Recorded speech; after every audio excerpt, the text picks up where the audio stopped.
Qizlar tayyormisizlar? Men sizlarga hozir tonalkalar haqida ma'lumot beraman. Tonalka o'zi nima uchun ishlatiladi?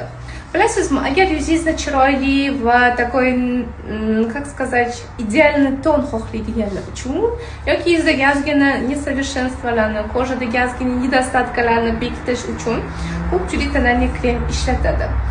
Bir xil qizlarimiz bor, umuman tonalniy krem ishlatmaydi, faqat SPF suradi. Aynan shunaqa qizlar uchun Beaderma mana bunaqa liniyadan novinka dizayni chiqargan. Bu ham SPF, ham tonalniy krem. Yuzingizni xuddi yuzingiz tiniq deb turadi. Men shunaqa yaxshi ko'rib ishlataman buni.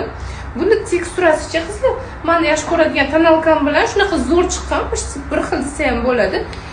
Bu ham SPF bor, ham yuzingizda tabiiy tur beradi. Maza qilib ishlatasizlar. Agar test qilmoqchi bo'lsangiz, magazinga kelib surib ko'rsangiz ham bo'ladi va juda ham ko'p videolarimda men buni surib ko'rib ko'rsatganman. Va yana tavsiya qilgan bo'lardim, umuman tonalka ishlatmaydiganlarga ishlatib ko'rishi.